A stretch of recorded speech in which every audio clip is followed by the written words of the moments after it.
Cedar Fair, the parent company to Cedar Point, Kings Island, and many more parks have been removing roller coasters left and right. From Volcano the Blast Coaster at Kings Dominion to Firehawk and Vortex at Kings Island. So the question is, what and when will be their next roller coaster removal? Well, I might have found the answer. Invertigo at Kings Island. Please remember this is just a theory and no light has been currently shed on these topics. Let me know what you guys think of this in the comments below. Alright, let's dive into it. Kings Island just opened Orion, the world's 7th gigacoaster. You may be wondering what this has to do with Invertigo being removed. I believe I have found a suggestion towards it in the queue for Orion. In the pre-show part of the line, there are 3 boards on the fast lane side. I snagged a picture of them to look at them later. On them, there is a total of 9 rides. Each ride has the name of the ride, the year it opened, the manufacturer, and what experiment it took part of. For example, Vortex-87, meaning 1987, which is when it opened, Arrow, the manufacturer, and the experiment labeled the study of inversions. Also, the same rides can be seen in the Orion station.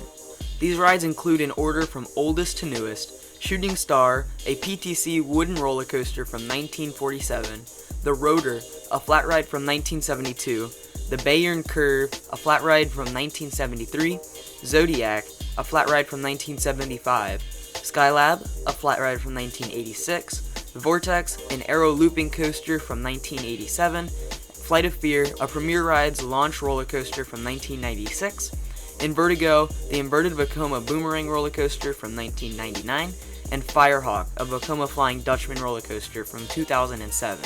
You might have noticed most of these rides have been removed from the park. The only rides remaining are Invertigo and Flight of Fear. If this was showing a pattern and they were to get rid of another ride on this list, it would be Invertigo.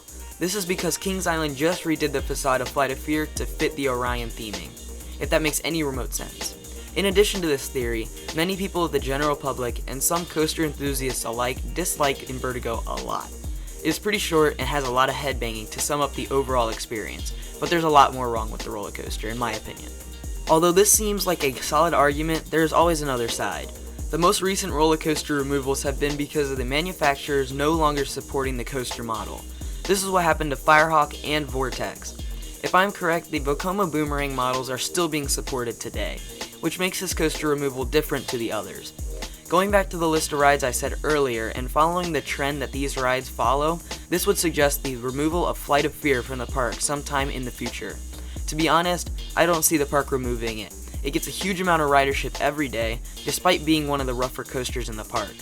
If Flight of Fear stays, then it could be possible that Invertigo would stay too, but there's still a chance. Now, if this were to happen, when would be another key question. Kings Island just opened a Giga Coaster, which is a hefty investment.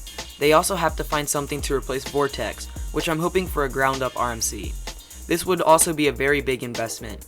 Even if they did not get an RMC, it is a big plot of land that is vacant and in which a lot of money could be put into.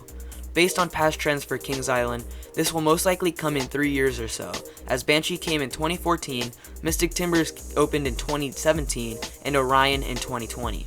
Those are all 3 years apart. I could see the park removing Invertigo sometimes near the opening of the new ride. Then, taking into account of what the world is going through right now, it could be up to 4 or 5 years for any of this to happen. So what would replace Invertigo if it were to go? Based on the location of the ride, it has very limited space. It is between the Kings Island Theater, the parking lot, Congo Falls, and the restaurant/bathroom area. The first idea is a flat ride of some sort. It would be able to fit in the area very well. If it were to be some sort of coaster, the park might have to take up space where Congo Falls is, and possibly the Wolf Theater next to it. I don't see the park removing all of this in order to create one roller coaster. Instead, they could make the roller coaster a parking lot roller coaster, where the majority of the roller coaster is in the parking lot, similar to Medusa at Six Flags. The type of coaster would be hard to distinguish right now, as we don't even know what will replace Vortex yet.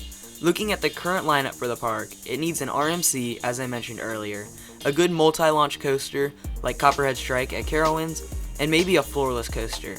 There are more options, but those are the 3 that come to my mind right off the bat. I think a multi-launch coaster from Mack Rides, or even the next-gen Vekoma launch coaster could be a good option for the area, as they can be put into a small plot of land. That's all I have for this speculation video on Kings Island's next roller coaster removal. Remember, this is only a theory I came up with and is no way confirmed to be happening. Let me know what you guys think in the comments, and if Invertigo were to be removed, what would you think would replace it? Thanks for watching, and I'll see you guys later. Peace.